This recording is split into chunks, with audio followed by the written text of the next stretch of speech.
If you feel like you're in a rush to see the results, to drop the weight, to tone your body, if you feel like there's not enough time and you're really under pressure, I want you to know this video is for you.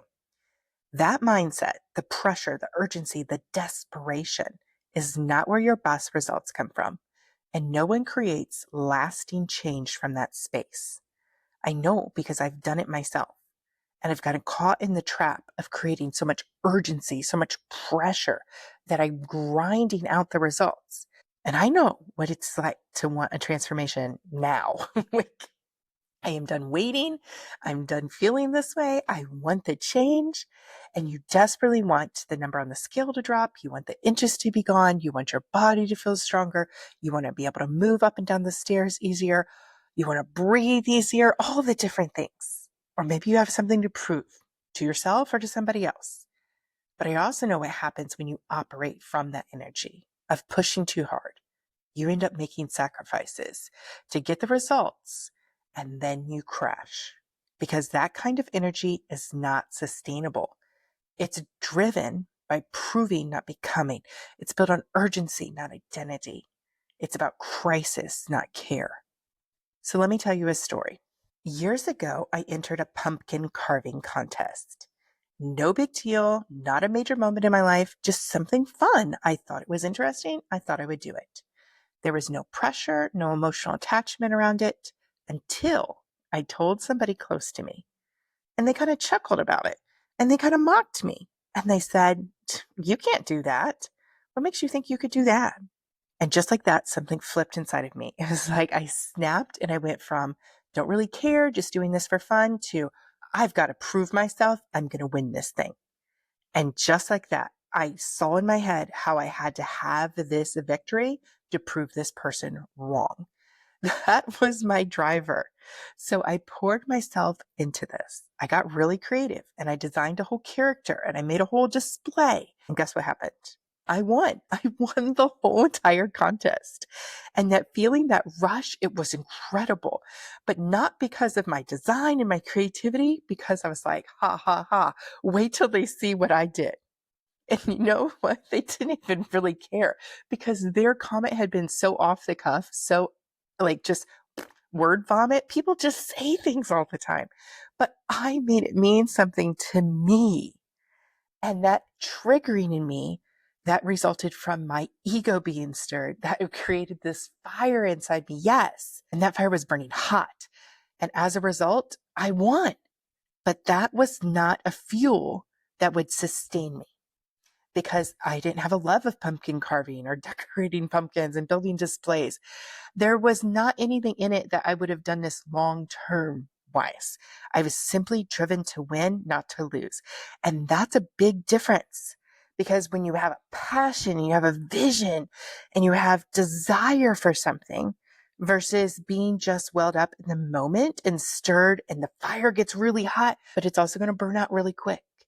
You want sustainable, lasting energy to drive and fuel your mission. And maybe you found yourself doing this too, putting yourself in a pressure cooker, so to speak, and really striving, really pushing yourself, grinding it out to try and achieve a result quickly. Maybe you want to lose weight before a particular trip. And so you push hard for 30 days. You cut out everything. You're skipping events.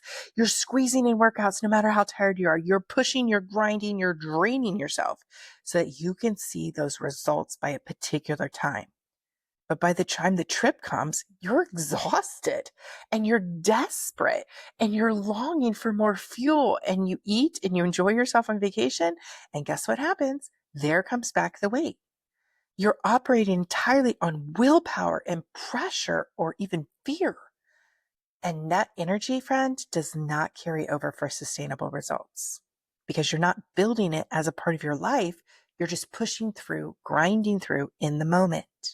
So let's pause here to make sure you get the heart of this message. Short bursts of willpower can create temporary change, but long-term transformation comes from an identity shift. You can crash diet your way to a smaller dress size, sure. Most people can have some victory, some result for like 30 days. But long-term success, what do you have in taking care of your body? Because if you don't become someone who does value her body, the weight is going to come back. The habits are going to fade because they were short term. The pressure is not going to be there long term. And so you've got to know how to motivate yourself, how to build up your own healthy routines, and how to care for your body long term. Let's give you a comparison to tie this to. Think about long-term commitments in your life. Something like a marriage, becoming a parent, having a career, building a business. You don't commit to these things with the expectation of overnight mastery.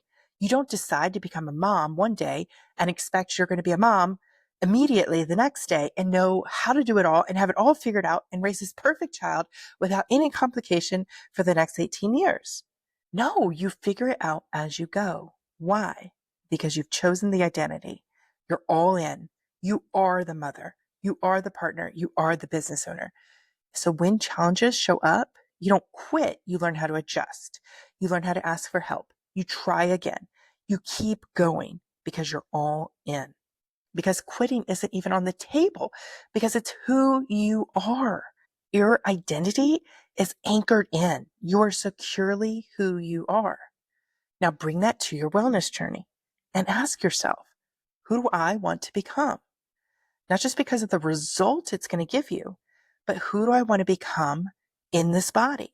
Who do I want to be loving my life, enjoying my life, having greater freedom to move around, to be free in my body? This is where the shift happens. From the I have to fix myself fast, that urgency, that crisis mode, to I'm becoming somebody who loves herself, who appreciates her body, who takes care of her body on a daily basis. And I am somebody who is building a strong body, a mind, a spirit to go with me and have the best life possible. That's what I'm doing on my rebounder. That's what I'm doing with my thought work throughout the day. That's what I'm doing by setting goals and striving for success in my life in these different areas. Because I'm not just jumping for a number on the scale, although that's going to feel great, but I know that I get more out of the process, the journey of becoming than I just do in the victory of the moment of seeing the result. And that's why it's become a judgment-free zone for me. And I encourage you to do the same in your own life. Because some days you're going to feel stronger in your bouts, some days you're going to go longer in your bouts, and some days you're going to need to back off a bit. But what matters is this, that you approach it without dread. You don't feel trapped in doing this. You're not forcing it. You're not grinding your way through. You're not comparing yourself. You're not trying to be and move like somebody else and hit the same kind of victories that they have in the same amount of time. You're acknowledging I am my own body. I have my own needs. I have to meet myself where I'm at. One of my identity shifts that I have done over the last 30 days is become somebody who not only moves her body on a daily basis, but somebody who is using the rebounder and using walking as a part of my movement on a daily basis. I am somebody who takes care of her body. I am somebody who loves her body and appreciates it for the vessel that it is carrying me throughout this life. And that identity shift makes everything feel lighter, long term, and that identity shift feels long term. That is the vision I want to carry with me from now until I leave and part from this body. So if you're watching this and you've been feeling stuck, if you've been putting a lot of pressure on yourself, if you're wondering why you lose the weight and it comes back, if you've been struggling and stopping and starting 100 times, let me ask you, are you choosing to become somebody new, or are you chasing the quick fix? Are you approaching your wellness like a lifelong relationship? So without rushing, without panic, without grinding it out, set your intentional goal, know where you're going, and start to become her day by day. And then the results will follow.